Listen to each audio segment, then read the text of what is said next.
Halo semuanya, selamat siang. Sebelumnya suaraku kedengeran nggak ya?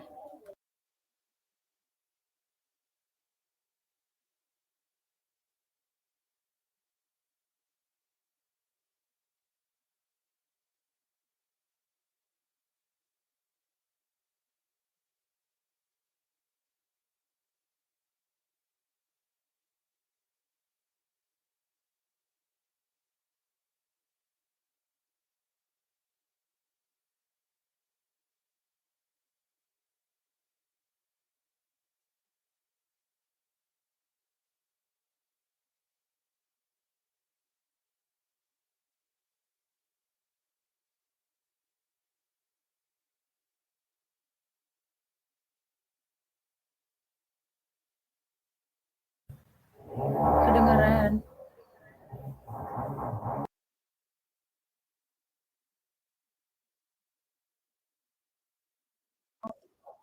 Oke, terima kasih.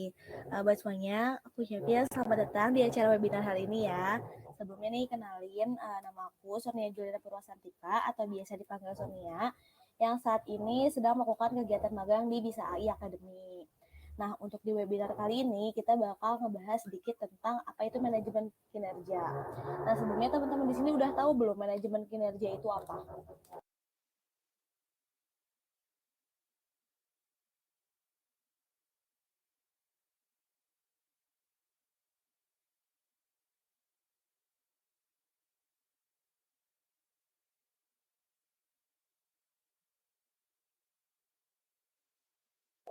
Buat yang lainnya gimana nih? Ada yang udah tahu belum sebelumnya kalau manajemen kinerja itu apa?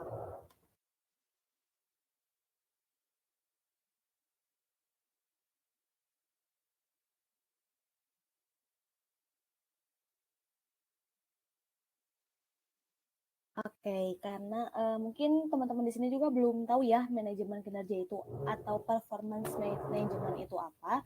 Jadi bisa dilihat mungkin nih ada yang kotak putih di depan sini.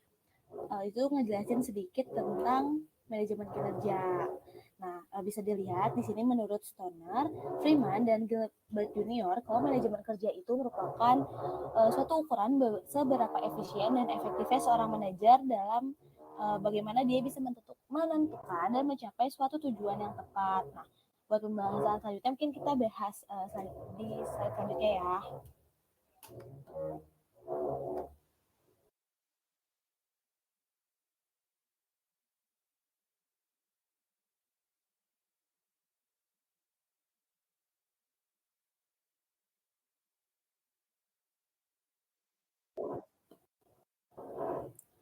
Oke, buat yang pertama nih, di sini tuh kita bakal bahas tentang definisi dari kinerjanya dulu, karena dari tadi ini udah kita sebut-sebut gitu ya, eh, kayak kinerja, terus manajemen kinerja gitu. Perlu kita tahu dulu nih sebelumnya kalau nggak bisa kita pungkirin gitu ya, faktor kualitas manajemen kinerja tuh bisa memberikan pengaruh sebagai driven force atau kekuatan pendorong yang mampu memberikan percepatan dan perkembangan ke kemajuan suatu organisasi. Nah, untuk poin pertama di sini kan kita tadi mau bahas dulu ya kinerjanya apa. Jadi, kinerja sendiri itu merupakan hasil yang diperoleh dari suatu organisasi, baik organisasi itu bersifat profit oriented ataupun non profit oriented yang dihasilkan selama satu periode. Jadi, secara tegasnya tuh kinerja ini adalah hasil dari pekerjaan para karyawan di suatu organisasi yang mempunyai hubungan yang kuat dengan strategi organisasi. Terus udah kayak gitu, nanti kepuasan konsumennya itu bisa memberikan kontribusi ekonomi juga buat perusahaannya. Atau kalau kita mau bahas lebih jauh lagi nih, kinerja itu adalah gambaran mengenai suatu tingkat pencapaian dari pelaksanaan suatu kegiatan dalam mewujudkan sasaran, tujuan, serta visi dan misi organisasi yang tertuang dalam perumusan skema suatu organisasi.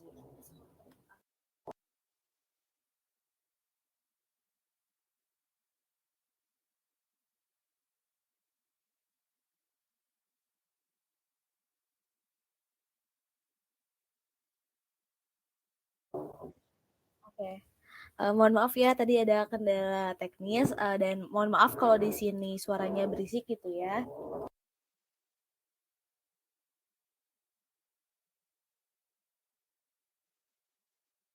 Buat selanjutnya nih, karena tadi kita juga udah nyebut-nyebut tentang organisasi, berarti ada hubungannya nih antara kinerja dan organisasi. Nah, untuk di poin kedua ini kita bahas mengenai kinerja organisasinya ya. Jadi kinerja organisasi ini tuh kan efektivitas dari suatu organisasi secara menyeluruh supaya bisa memenuhi kebutuhan yang sudah ditetapkan dari setiap kelompok yang berhubungan dengan usaha-usaha yang sistematik dan meningkatkan kemampuan organisasi secara terus-menerus untuk bisa mencapai kebutuhan secara efektif. Nah, untuk yang terakhir nih kita bakalan bahas tentang manajemen kinerja pokok dari webinar hari ini ya. Jadi sebenarnya definisi dari manajemen kinerja ini tuh ada banyak dan pastinya memiliki kelebihan dan kekurangannya masing-masing ya. Dan untuk kenapa definisinya itu bisa berbeda-beda? Karena definisi ini dilihat dari cocok atau enggaknya suatu definisi tersebut untuk bisa diterapkan di suatu perusahaan atau organisasi yang terkadang nih perusahaan atau organisasi ini dia nganut konsep dan budaya yang beda-beda juga, jadi nggak bisa disamaratain gitu ya. Atau berarti nih ada juga fleksibilitas yang bersifat aspiratif dari definisi manajemen kinerja ini. Apa sih maksudnya dari fleksibilitas yang bersifat aspiratif tuh? Jadi maksudnya tuh fleksibilitas dengan tetap mengedepankan tujuan inti dari perusahaan yang dapat mewujudkan suatu perusahaan yang profesional dan disegani oleh para mitra bisnis serta pesaing dari perusahaan tersebut. Jadi tujuan dari manajemen kinerja ini juga disesuaikan lagi ya tadi sama perusahaannya. Yang penting nantinya suatu perusahaan ketika mereka memanajemen kinerja itu bisa menghasilkan hasil yang baik untuk perusahaannya. Nah, di sini bisa kita simpulin ya kalau secara garis besar nih definisi manajemen kinerja itu adalah sebuah proses sistematis untuk mengelola kinerja karyawan secara efektif dalam mencapai misi dan tujuan organisasi, karena organisasi yang profesional tidak akan mampu mewujudkan suatu manajemen kinerja yang baik tanpa adanya dukungan yang kuat dari seluruh komponen manajemen perusahaan dan juga tentunya dari para pemegang saham perusahaan tersebut. Nah, untuk sampai sini ada yang mau ditanyain nggak dari teman-teman?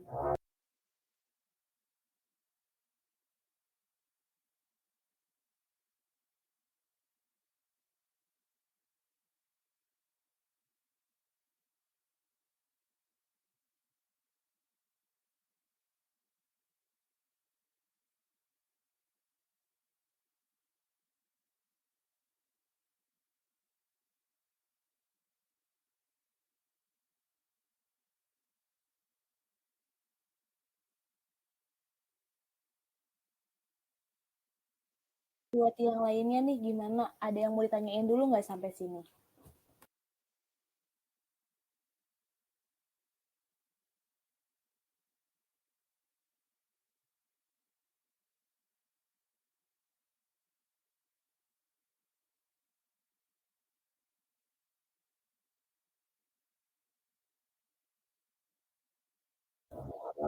Oke, berarti sampai sini udah clear ya untuk pengenalan dari manajemen kinerjanya sendiri. Nah,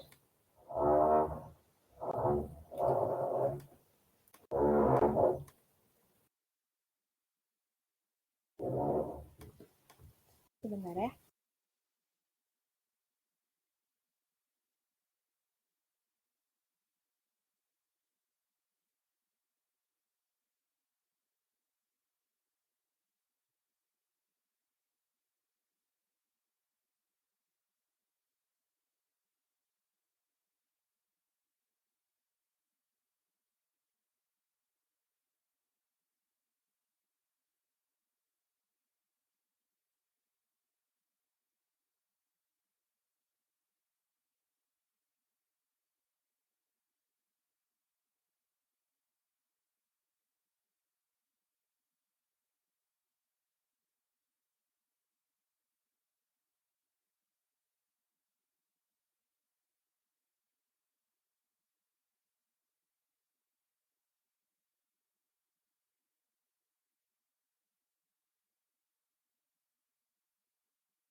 Sekali lagi mohon maaf ya teman-teman, ada kendala teknis di sininya. Untuk share screen-nya udah muncul belum ya?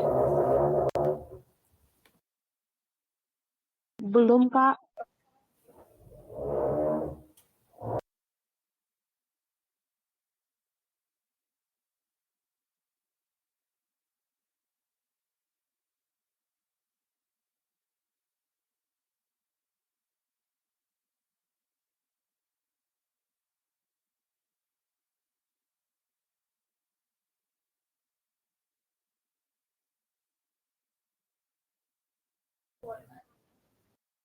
Kalau sekarang udah kelihatan belum ya?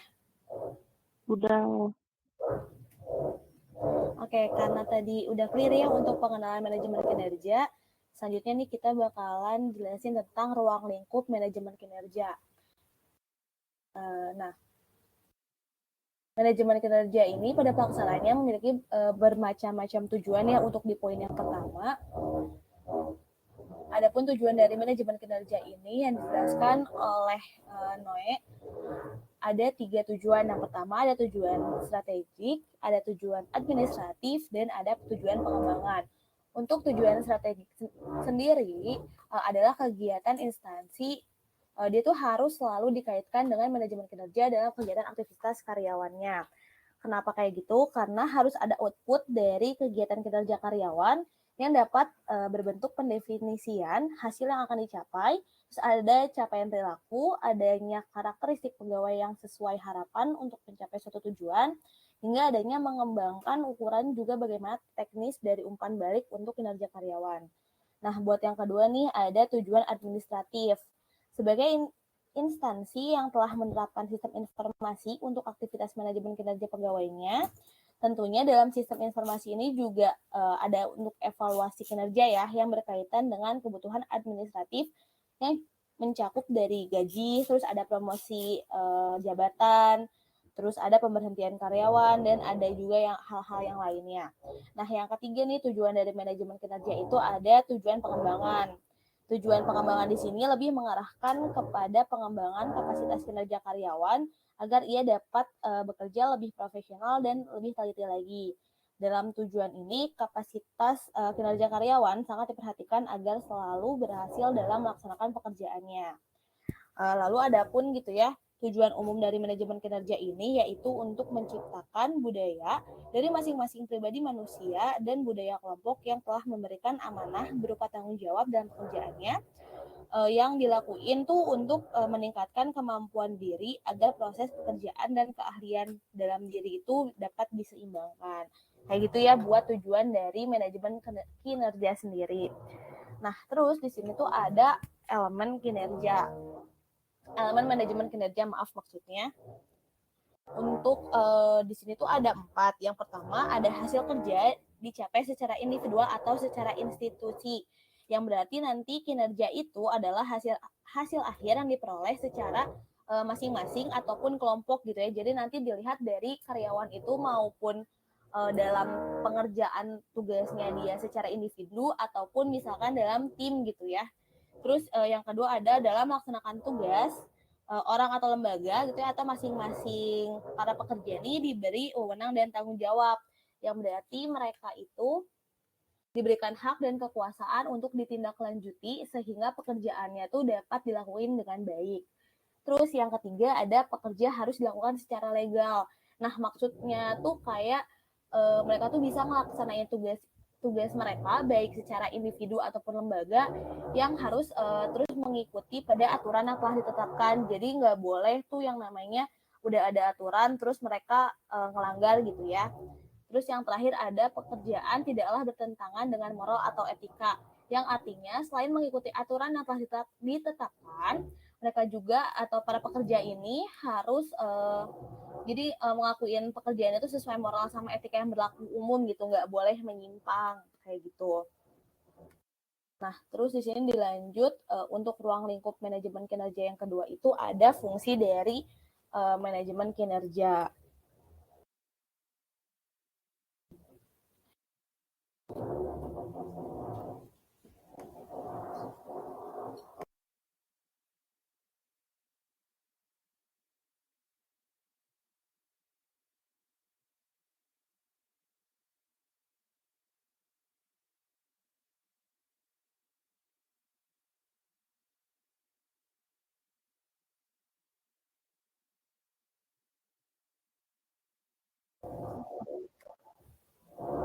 Ya, mohon maaf ya teman-teman sekali lagi.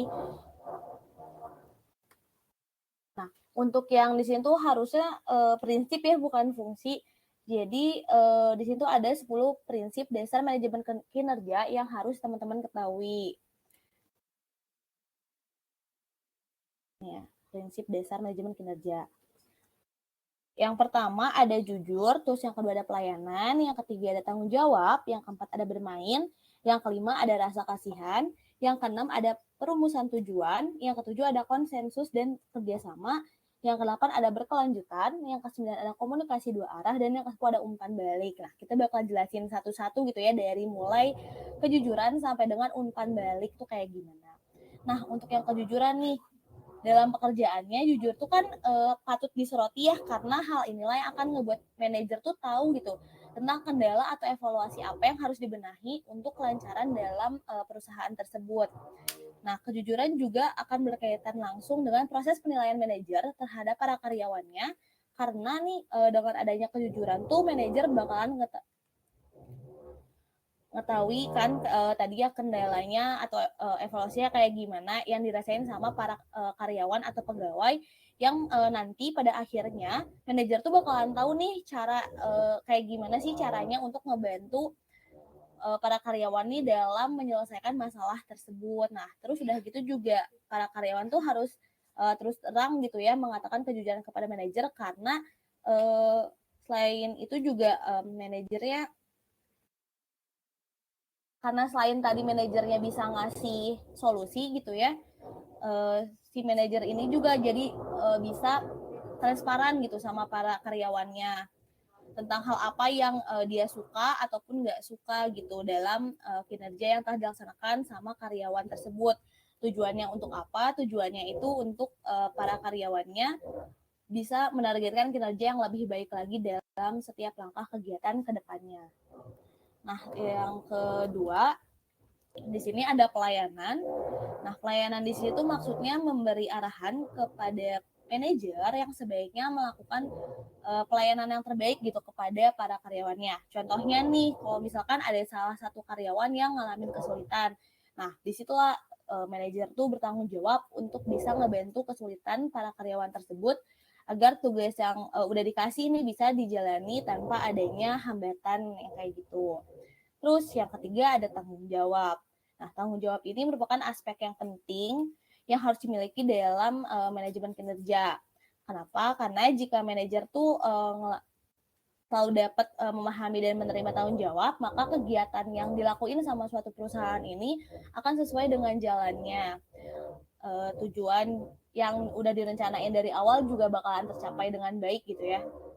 Terus manajer juga bertugas untuk selalu memantau bahwa karyawannya nih memang melaksanakan tugasnya yang direncanakan sejak awal. Jadi selain manajer yang harus bertanggung jawab, para karyawannya juga harus terus bertanggung jawab gitu.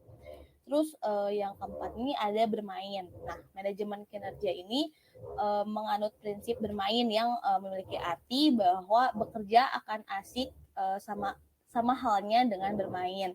Seperti di sini ada menurut Wibowo, beliau itu menjelaskan bahwa dengan menggunakan prinsip bermain, maka pekerjaan yang dilakukan tidak akan terasa menjadi beban gitu ya, tapi akan menjadi menyenangkan dan menjadi semangat yang baru dalam melaksanakan pekerjaannya tersebut. Nah, terus yang kelima nih di sini ada rasa kasihan. Setiap manajer tuh diharapkan ya harus memiliki rasa kasihan gitu kepada para karyawannya. Nah, rasa kasihannya ini bukan semena-mena kayak kasihan ya dia dikasih tugas berat, ya udah deh nggak usah kayak gitu, bukan kayak gitu, tapi rasa kasihan ini dapat diartikan menjadi rasa empati gitu ya terhadap apa yang dirasakan oleh karyawannya. Nah, terus yang selanjutnya di sini ada perumusan tujuan. Manajemen kinerja itu harus diawali dengan pelaksanaan dalam merumuskan tujuan yang hendak dicapai dan harus selalu mengklarifikasi tentang tujuan yang akan digapai oleh instansi terkait. Jadi dalam mengerjakan tugasnya tuh udah jelas gitu ya, mau mencapai ke tujuan yang mana. Terus yang ketujuh di sini ada konsensus dan kerjasama. Nah, adanya kerjasama di sini yang baik antara manajemen dan karyawan tentunya ya akan berpengaruh kepada penekanan kontrol dalam melaksanakan kinerja dan meminimalisir adanya pemaksaan dalam pelaksanaan pekerjaan dalam instansi tersebut. Kayak gitu. Nah, untuk yang ke-8 ada berkelanjutan. Buat yang berkelanjutan ini maksudnya adalah proses dalam pelaksanaan manajemen kinerja ini bersifat terus-menerus. Artinya pelaksanaannya tuh harus dilaksanakan secara berkelanjutan dengan minimnya pemberhentian kegiatan di tengah jalan. Nah, untuk yang ke-9 nih ada komunikasi dua arah. Adanya komunikasi yang dilaksanakan secara dua arah membuat hubungan komunikasi itu baik gitu ya antara manajer dengan para karyawannya. Nah, komunikasi ini juga bisa bikin segala kegiatan yang dilaksanakan itu lebih terarah dan lebih transparan. Jadi nggak ada miskomunikasi gitu ya. Terus adanya komunikasi dua arah juga bisa memudahkan gitu ya seorang karyawan dalam mengerti tentang apa sih sebenarnya yang diinginkan sama manajernya, dan manajernya juga akan lebih memahami tentang apa yang dirasain sama karyawannya secara terperinci. Baik lagi tadi, jadi nggak akan ada miskomunikasi, nggak akan ada yang namanya kesalahan gitu ya. Jadi nggak si karyawannya nih udah ngerjain tugas dia gitu, taunya apa yang dia kerja ini nggak sesuai dengan apa yang seharusnya kayak gitu. Terus yang terakhir nih ada umpan balik atau feedback gitu ya. Nah, untuk umpan balik ini dilaksanain dapat berupa pengalaman kerja atau bagaimana pengetahuan dalam kinerja karyawan di kurun waktu sebelumnya. Tentunya hal tersebut tuh bisa berkaitan dengan peninjauan perencanaan pekerjaan yang telah dibuat di waktu sebelumnya. Jadi umpan balik ini juga bisa dijadiin sebagai acuan gitu ya untuk evaluasi ke depannya kayak gitu. Nah, terus buat yang terakhir juga nih kayaknya kita bakalan bahas tentang kriteria manajemen kinerja dan ada juga tantangan manajemen kinerja. Untuk yang pertama nih,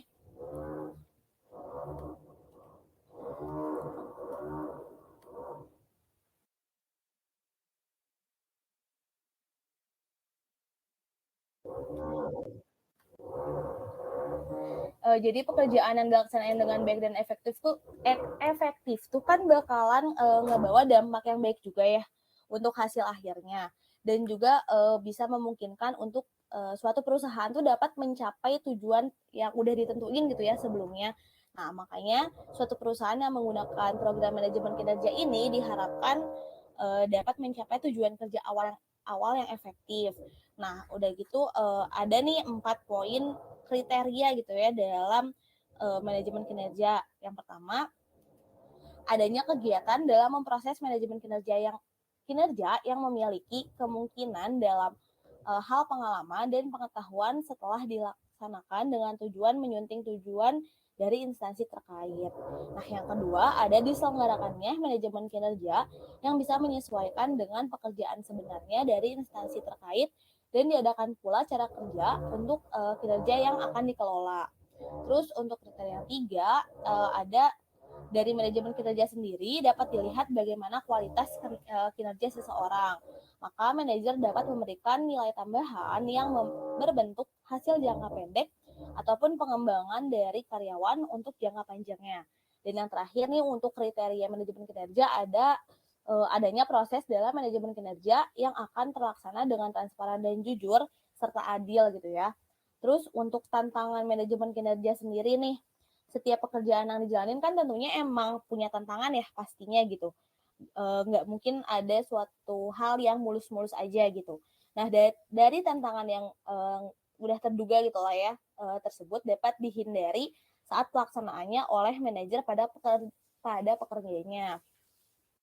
Kenapa kayak gitu? Karena dari yang namanya manajemen kinerja berarti kan tadi juga manajer tuh udah tahu gitu ke depannya si para pekerja ini harus melakukan apa, dan dia berarti udah tahu nih ke depannya resiko-resiko apa yang bakal terjadi gitu. Makanya sih ada beberapa tantangan dalam mengelola manajemen kinerja ini gitu.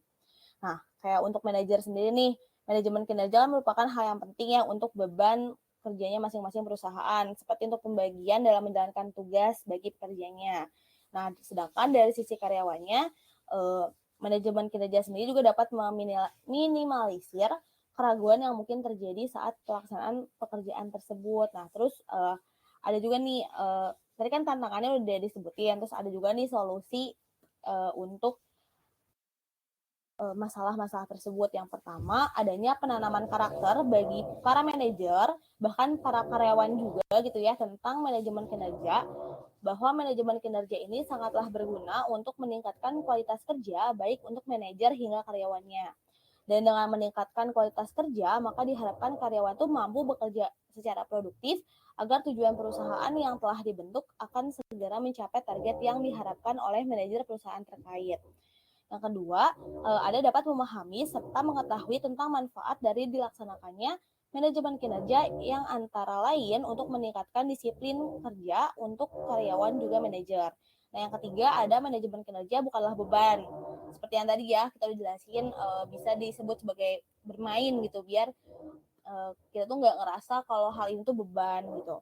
Jadi jangan ngerasa kalau misalkan manajemen kinerja ini merupakan suatu beban yang perlu diselesaikan, namun anggaplah si manajemen kinerja ini sebagai kebutuhan untuk terlaksananya tujuan bagi suatu perusahaan yang terkait. Nah, untuk sampai sini ada yang mau ditanyain dulu gak?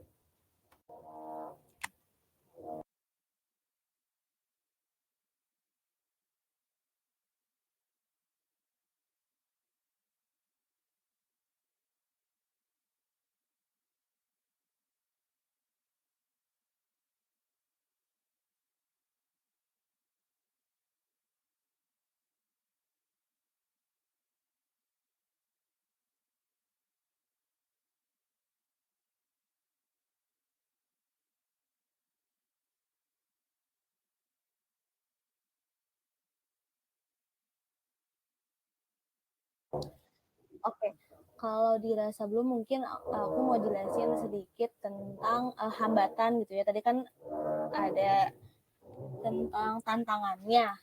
Kalau di sini mungkin mau jelasin sedikit tentang hambatan dalam penerapan manajemen kinerja gitu ya. Ada beberapa gitu ya hambatan-hambatannya. Yang pertama nih, masih kurangnya pemahaman pihak manajemen perusahaan dalam mengenal secara lebih komprehensif tentang manajemen kinerja. Di mana selama ini tuh para manajer perusahaan gitu ya dalam memahami manajemen kinerja tuh masih sebatas kayak cuman memahami konsepnya aja gitu, belum mengerti bagaimana cara menerapkan si manajemen kinerja ini di lapangannya. Terus ada pun juga gitu ya para manajer yang telah memahami dan mampu menerapkan tentang manajemen kinerja secara baik dan benar tuh kayak baru sedikit, terutamanya juga buat mereka yang udah memiliki tingkat pendidikan yang tinggi dan juga udah pengalaman dalam bidangnya secara lama. Bahkan juga biasanya tuh kalau udah yang kayak profesional gitu ya, mereka juga sering mengikuti pelatihan atau training dalam konteks manajemen kinerja. Nah, orang-orang yang kayak gitu masih dikit. Makanya di situ jadi hambatan dalam penerapan manajemen kinerja gitu. Terus yang kedua nih, ada sarana dan prasarana yang terdapat di organisasi itu baik mau tadi organisasi yang bersifat profit oriented atau non profit oriented, itu belum mendukung ke arah penegakan konsep manajemen kinerja yang baik. Contohnya kayak apa sih? Nah, contohnya tuh kayak perangkat komputer tuh koneksi jaringannya belum selalu online dengan cepat gitu ya. Terutama nih dalam mengakses sumber data dan berbagai informasi lain. Jadi kualitas manajemen kinerjanya tuh terjadi penurunan gitu atau belum maksimal lah gitu. Dan kondisi bangunannya pun mungkin masih jauh atau belum memenuhi standar kualitas yang digariskan dalam ketentuan dan prosedur baku. Nah, ini juga mempengaruhi tingkat keamanan dan kenyamanan tempat kerja ya. Jadi untuk penerapan manajemen kinerjanya sendiri belum maksimal gitu. Terus yang ketiga nih ada research, pelatihan, jurnal, dan buku teks yang mendukung pemahaman serta percepatan berbagai pihak dalam memahami dan menafsirkan tentang manajemen kinerja ini belum tersedia secara lengkap, bahkan dianggap masih kurang. Nah, makanya tadi tuh di poin yang pertama kan jelasin ya kalau masih kurangnya pemahaman serta pengetahuan tentang manajemen kinerja. Nah, itu tuh juga di apa ya namanya? Poin nomor 1 tuh kayak disebabin gara-gara ya si research, pelatihan, jurnal, dan buku teksnya tuh belum mendukung kayak gitu. Terus yang keempat juga di sini ada keberadaan berbagai buku referensi, baik yang ditulis oleh penulis asing dan domestik, masih lebih bersifat umum dan belum bersifat kasuistik atau khusus. Nah, kondisi itu tuh nyebabin para manajer nih dalam menerapkan konsep manajemen kinerja masih harus banyak bekerja ekstra gitu ya untuk bisa menerjemahkan maaf atau menyesuaikan dengan kondisi tepat di mana dia tuh bekerja, karena balik lagi tuh udah sempat dibahas ya tadi kalau misalkan definisi manajemen kinerja sendiri memang banyak dan biasanya tergantung dari perusahaannya, dia tuh kayak pengen kinerjanya tuh kayak gimana karena menyesuaikan dengan budaya atau konsep dari perusahaannya sendiri kayak gitu. Terus belum lagi juga masih sering nih ditemui pertentangan hambatan antara teori dan praktek di lapangan. Jadi antara teori tentang manajemen kinerja ini dan praktek di lapangannya tuh kadang masih bertentangan gitu ya, masih beda, belum selaras. Kayak contohnya nih, misalkan perusahaan tuh harus secepatnya untuk mengejar profit atau tagihan jatuh tempo pembayaran cicilan kredit dan berbagai kondisi lainnya. Jadi itu tuh ngeharusin pihak manajemen harus lebih berfokus pada penyelesaian masalah, tapi mengesampingkan persoalan lainnya. Kan kalau kayak gitu juga kadang tidak bijak gitu ya. Kayak kita tuh harus bisa netral yang gimana caranya semua masalah tuh bisa terselesaikan dengan baik gitu. Walaupun memang pasti ada yang namanya skala prioritas kayak gitu ya. Terus yang terakhir di sini ada dukungan dari pihak terkait seperti pemerintah dan lembaga yang lain gitu ya, belum begitu maksimal dalam fungsinya sebagai kontrol sosial. Nah, hal ini tuh kadang ya bisa dimaklumi karena mereka juga masih memiliki kekurangan perangkat dalam usaha mewujudkan suatu tatanan organisasi dengan basis manajemen kinerja yang profesional. Padahal gitu ya, dalam masyarakat modern, keberadaan pemerintah ini dengan berbagai regulatornya serta lembaga non-government memiliki andil yang besar gitu dalam membangun tatanan yang lebih baik. Contohnya seperti kasus semburan gas yang disebabkan oleh perusahaan Lapindo Brantas di Sidoarjo yang sampai saat ini tuh kan belum nemuin titik penyelesaiannya itu baik dari perusahaan sendiri maupun dari pemerintah gitu dalam mencari suatu titik temu yang bersolusi. Nah, kondisi ini juga berdampak pada penilaian publik terhadap lemahnya kualitas manajemen kinerja PT Lapindo Brantas itu sendiri kayak gitu. Sampai sini ada yang mau ditanyain dulu gak?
Untuk yang lainnya gimana nih? Ada yang mau ditanyain dulu nggak?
Gimana nih teman-teman? Ada yang mau ditanyain dulu nggak dengan bahasan yang udah kita bahas tadi gitu maksudnya?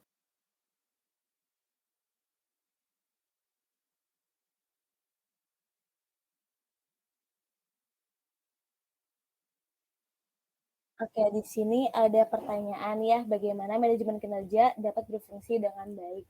Nah, sebenarnya ada beberapa syarat gitu ya yang harus dipenuhi oleh suatu organisasi atau perusahaan agar si manajemen kinerja ini dapat fungsi dan perannya tuh dapat dilakukan dengan baik gitu atau menghasilkan sesuatu yang baik secara maksimal gitu. Yang pertama nih, pihak manajemen perusahaan tuh harus bisa mengedepankan konsep komunikasi yang bersifat multi komunikasi atau multi communication. Nah, multi komunikasi di sini artinya pihak manajemen perusahaan itu tidak menutup diri dengan berbagai informasi yang masuk dan mengkomunikasikan berbagai informasi tersebut, namun tetap mengedepankan konsep filter information gitu ya. Nah, filter information itu maksudnya kayak gimana sih? Jadi nggak semua informasi yang diterima gitu ya, maksudnya informasi yang masuk tuh diterima gitu sama perusahaan, tapi harus ada seleksi dulu atau dipilah-pilah dulu gitu. Mana informasi yang dianggap layak dan mana informasi yang dianggap tidak layak untuk dijadikan input dan selanjutnya informasi tersebut dapat dijadikan sebagai bahan kajian kayak gitu. Nah, buat yang kedua nih, perolehan berbagai informasi yang diterima dari proses filter information itu yang tadi udah dibahas sebelumnya yang tentang layak atau nggak layaknya itu tuh dijadikan sebagai bahan kajian pada forum berbagai pertemuan dalam pengembangan manajemen kinerja terhadap nantinya tuh pencapaian hasil kerjanya kayak gitu ya. Itu tuh seperti yang dikatakan oleh Robert Bakal bahwa manajemen kinerja itu dapat menyediakan forum-forum terjadwal untuk mendiskusikan kemajuan kerja sehingga para karyawan dapat menerima umpan baik yang mereka perlukan untuk menilai seberapa jauh pencapaian mereka dan mengetahui di mana posisi mereka. Nah, konsep yang tadi udah dibahas tuh dia dianggap efektif untuk terus efektif karena bisa menyebabkan itu ya ke depannya tuh bakal terus melakukan perbaikan yang bersifat berkesinambungan kayak gitu. Selanjutnya yang ketiga nih ya, pihak manajemen suatu organisasi itu harus menerapkan gitu ya sistem standar prosedur yang bersertifikasi dan diakui oleh lembaga yang berkompeten di bidangnya. Kalau misalkan sekarang mungkin ISO ya itu pada tahun berapa ya, 1987 ISO itu International Organization for Standardization itu mengeluarkan standar sistem manajemen mutu. Yang pertama ada ISO 9000, yang kedua ada ISO 9001, yang ketiga ada ISO 9002, yang keempat ada ISO 9003, dan yang kelima ada ISO 9004. Nah,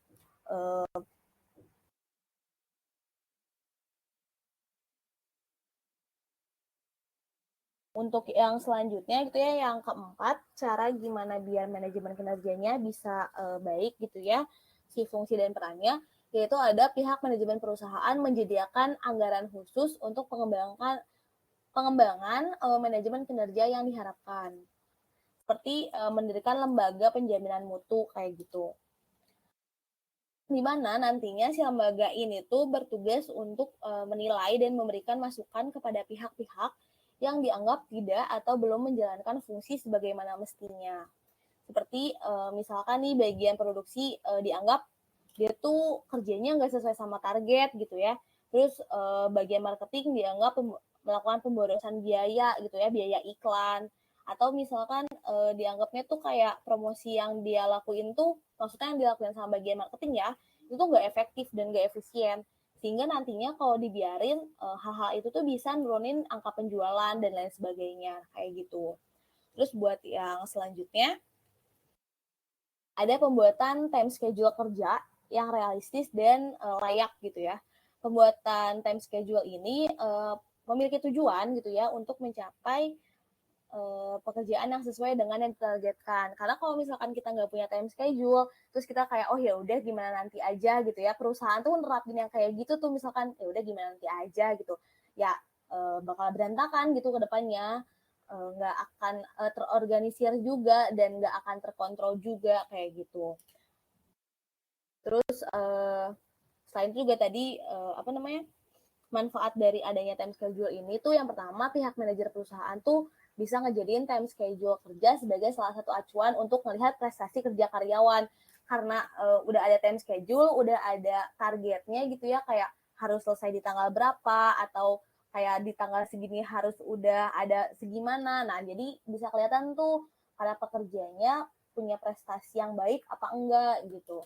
Terus yang kedua, para karyawan juga dapat bekerja secara lebih fokus dan bisa mengantisipasi berbagai permasalahan yang akan timbul karena segala sesuatu tuh udah terjadwal gitu ya. Bahkan mereka juga bisa ngelakuin dan nyelesain pekerjaan lebih cepat dari waktu yang udah ditentukan.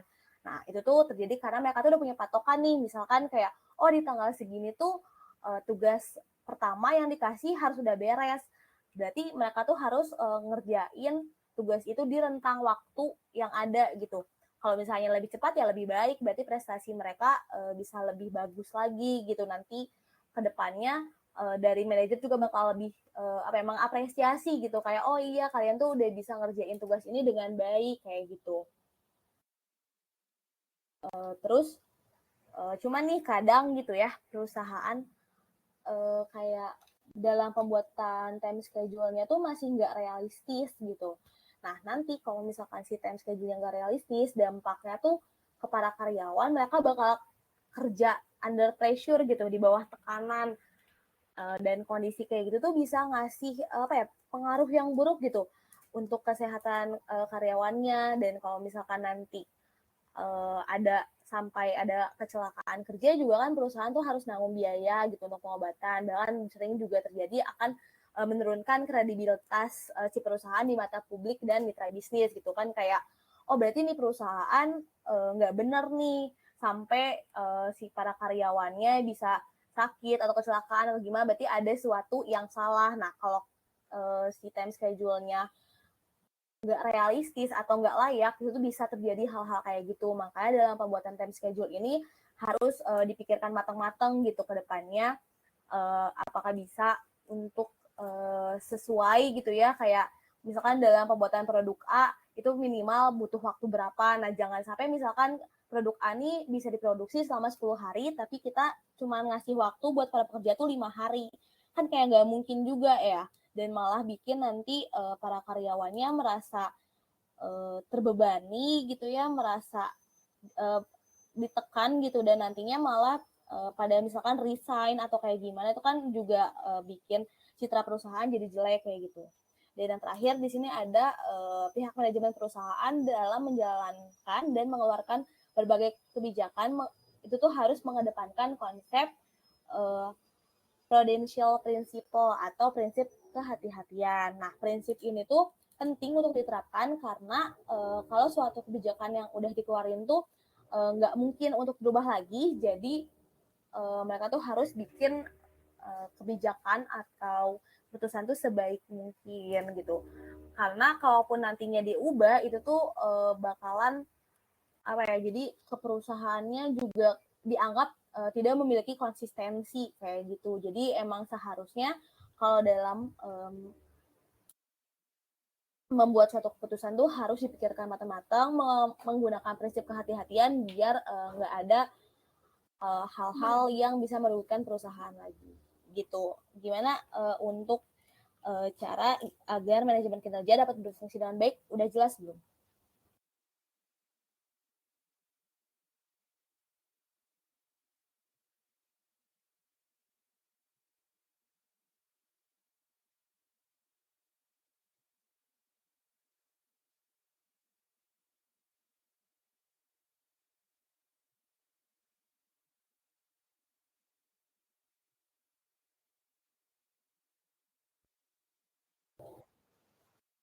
Untuk yang lainnya gimana nih? Ada yang mau ditanyain lagi nggak tentang materi yang udah kita bahas tadi?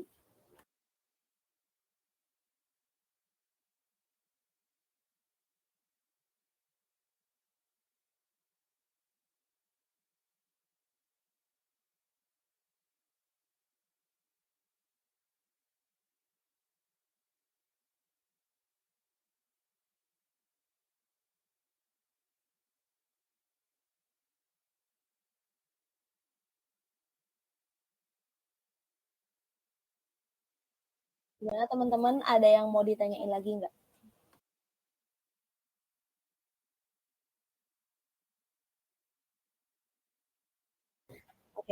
mungkin karena tadi kita udah sempat nyinggung tentang prestasi kerja gitu ya, jadi di sini ada yang nanya gimana caranya untuk bisa memotivasi karyawan supaya prestasi kerjanya itu bisa naik gitu.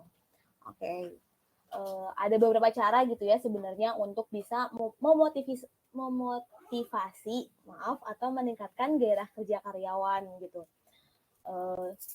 Bisa mungkin yang pertama itu menciptakan suasana yang informal, santai gitu ya, rekreasi, bikin acara rekreasi atau misalkan malam bersama dengan anggota keluarga para karyawan gitu atau ngasih perhatian individual kepada karyawan kayak gitu.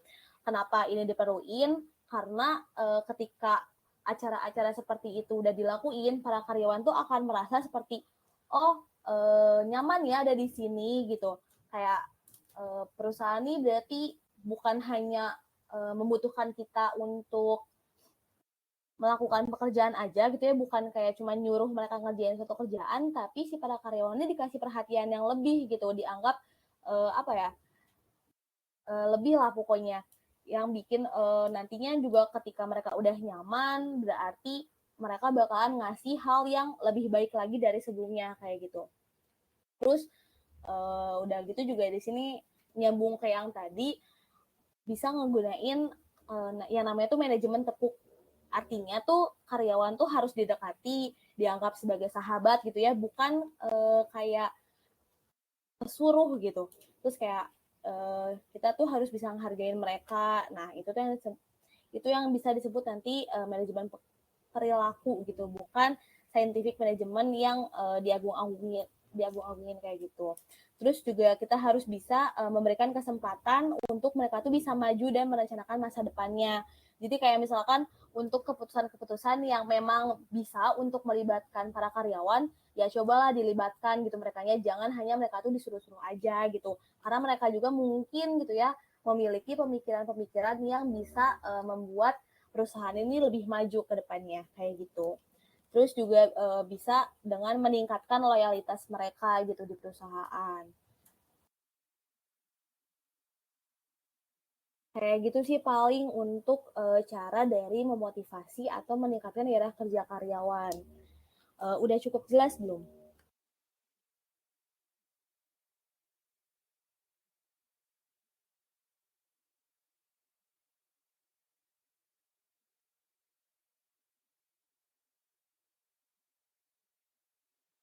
Untuk yang lain gimana nih? Ada yang mau ditanyain nggak?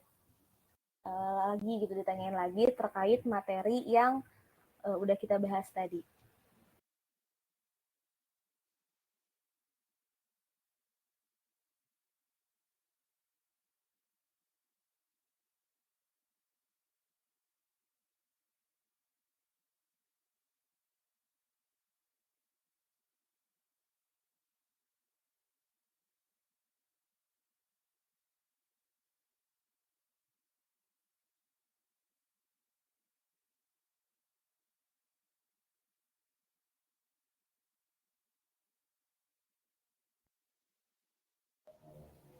Gimana nih teman-teman, masih ada yang mau ditanyain lagi nggak tentang materi yang udah kita bahas tadi?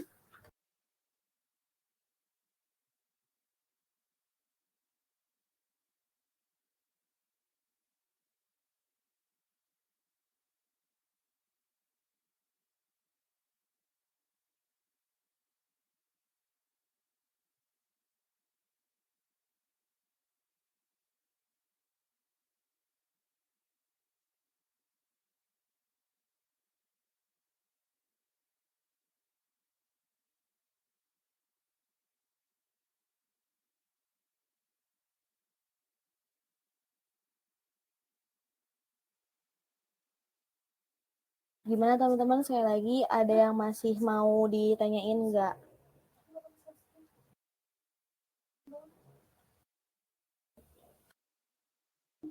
Jadi dong boleh nih mau nanya apa?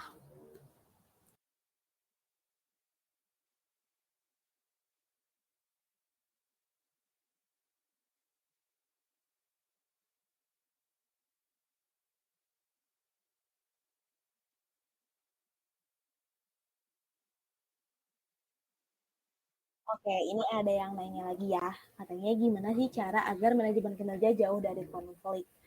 Nah, eh, salah satu kunci utama adalah menerapkan manajemen kinerja yang jauh dari konflik itu kita bisa menerapkan konsep the right man and the right place atau menempatkan seseorang sesuai dengan tempat kerjanya. Kenapa kayak gitu? Soalnya salah satu faktor munculnya konflik itu adalah penempatan seorang karyawan di posisi yang nggak sesuai dengan bakat dan keahlian yang mereka miliki. Sehingga nantinya hal kayak gitu tuh bikin karyawan tersebut bekerja dengan motivasi yang rendah. Dan ini tuh jauh lebih mampu mempengaruhi gitu ya pada penurunan kualitas kinerja yang akan diperoleh gitu. Bakat dan keahlian atau talent and skill ini tuh merupakan dua sisi mata uang yang saling berkaitan. Dalam artian bisa dikaji secara terpisah, namun tetap harus dilihat sebagai satu kesatuan yang utuh kayak gitu. Jadi kalau misalkan nih nanti uh, kamu tuh bisanya gitu di digital marketing, tapi misalkan nanti tiba-tiba kamu ditaruh di tim IT gitu, yang kamu tuh nggak ngerti IT kayak gimana.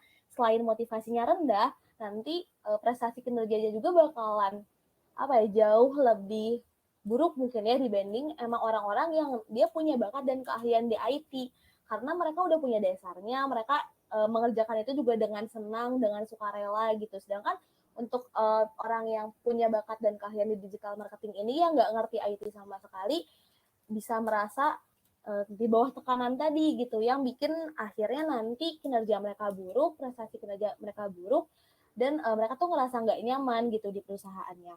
Mungkin kayak gitu sih untuk cara agar manajemen kinerja jauh dari konflik. Gimana? Udah jelas belum tentang itu?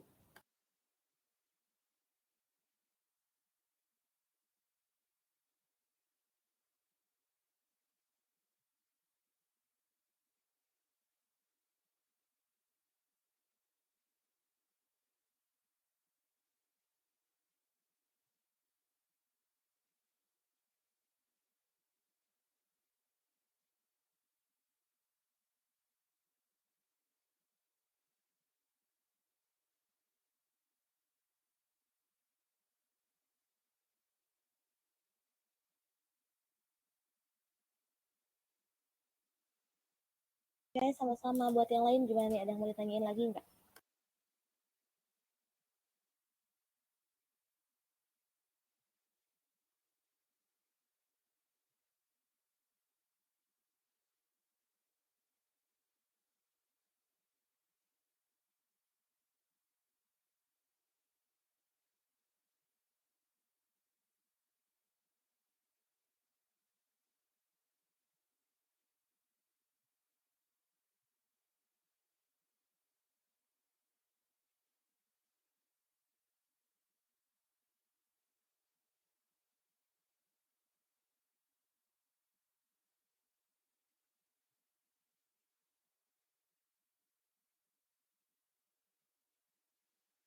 Gimana teman-teman, masih ada yang mau ditanyain nggak tentang materi yang udah kita bahas tadi?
Oke, ini ada pertanyaan lagi ya.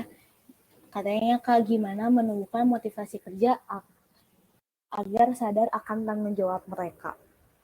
Oke. Uh, yang pertama sih mungkin kita kayak nyari tahu dulu gitu ya, ingat tujuan kita untuk ngelakuin itu tuh apa gitu. Ya kayak walaupun misalkan nanti kita tuh ngerasa penat gitu ya, ngerasa jenuh untuk melakukan sesuatu, tapi ketika kita tahu gitu ya, ketika kita ingat tentang tujuan kita kayak gimana, biasanya itu bisa meningkatkan lagi motivasi kita gitu kan, karena untuk itu apa ya, kita tuh pasti punya tujuan gitu kan dalam bekerja, apakah itu misalkan hanya untuk kita dapat uang atau misalkan kayak untuk ada hal-hal lain kayak misalkan untuk mencari pengalaman atau yang gimana. Nah, ketika kita udah ingat lagi tujuan-tujuan kayak gitu, ucapin juga gitu udah mati kayak misalkan kita tuh pasti bisa gitu untuk ngelakuin kayak gitu. Dan dengan kita bilang ke diri kita untuk kayak kita bisa ngelakuin hal itu bisa ngasih motivasi atau kayak ngasih semangat lagi ke diri kita. Dan kalau misalnya kita udah semangat lagi, kita bisa lebih bertanggung jawab gitu dengan apa yang udah kita lakuin gitu. Karena ketika kita udah ngelakuin suatu hal, pasti kan emang tujuan kita tadi tujuannya ya, kayak ujungnya tuh pasti kita tuh mau dapetin si tujuan ini gitu. Dan kalau misalnya kita nggak bertanggung jawab, ingat lagi nih, tujuan aku kan pengen ngedapetin apa gitu, misalkan ngedapetin si uang gitu, misalkan ngedapetin si pengalaman gitu. Kalau misalkan aku berhenti di tengah jalan, aku nggak tanggung jawab nih sama apa yang udah aku mulai, berarti aku gak akan pernah dapat si tujuan itu gitu. Terus yang kedua juga harus bisa untuk berpikir positif dan bersyukur gitu ya. Kayak ngeyakinin lagi ke diri sendiri kalau misalnya kita tuh mampu, kayak tadi ya kita tuh bisa, itu kan udah kayak berpikir, kita tuh berpikir positif gitu ya. Karena nanti berpikir positif ini juga bisa memotivasi diri kita untuk tetap bertahan dan bangkit dengan semangat baru gitu. Kayak kita tuh harus bisa ngehilangin pikiran-pikiran negatif kita, yang pikiran-pikiran negatif ini tuh bisa ngehambat pekerjaan-pekerjaan kita gitu. Terus yang ketiga mungkin ya gitu ya, self reward gitu atau beri penghargaan untuk diri sendiri. Gak apa-apa kok kalau misalnya kita kayak ngerasa udah capek, udah pusing gitu, kayak kita ngerasa udah buntu banget, kita ngasih self reward dulu gitu buat diri kita, entah itu misalkan ngasih waktu kita untuk diri kita sendiri, atau misalkan kita pengen beli apa, atau kita mau pergi kemana gitu. Karena hal-hal yang kayak tadi yang udah aku sebutin gitu ya, dari kita ingat tujuan kita itu apa gitu, kita ngasih apa, kata-kata positif untuk diri kita, terus yang kayak kita misalkan ngasih self reward gitu buat diri kita gitu, ngasih penghargaan. Hal-hal ini tuh kayak apa ya, bisa ngebikin motivasi kita naik lagi, dan nantinya juga bakal berpengaruh ke si tanggung jawab ini gitu, karena kita udah punya motivasi yang kuat, kita udah tahu kita mau ngapain ke depannya, ya otomatis kita bakalan lebih tanggung jawab gitu sama apa yang udah kita lakuin. Gitu sih paling menjawab gak ya kira-kira?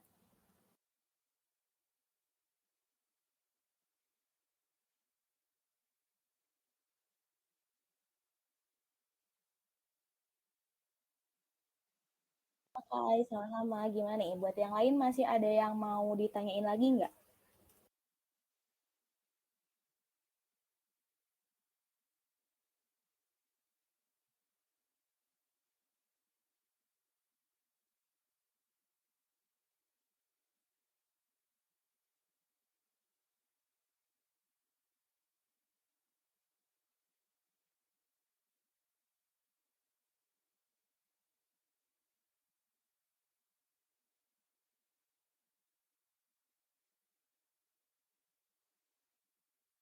Kalau misalkan udah dirasa cukup, mungkin boleh bilang cukup gitu ya teman-teman, biar dari aku juga tahu kalau teman-teman sini udah mengerti gitu apa yang dibahas.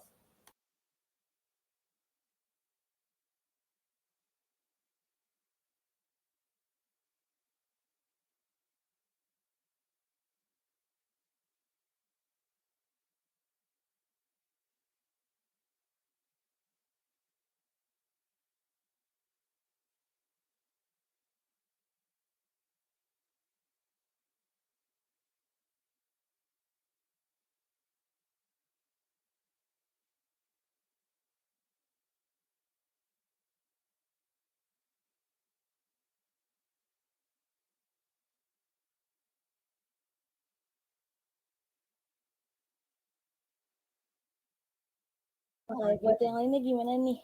Udah cukup atau masih ada mau ditanyain?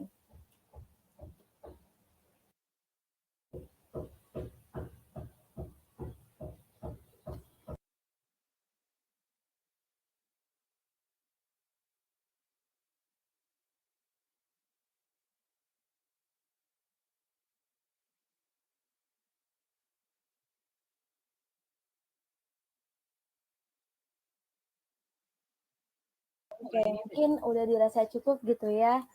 Eh, Kalau kayak gitu, mungkin untuk pertemuan webinar hari ini dicukupkan aja.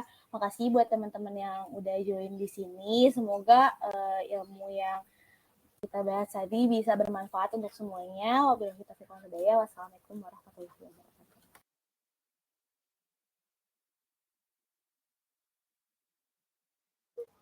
Aku yang ya teman-teman. Makasih.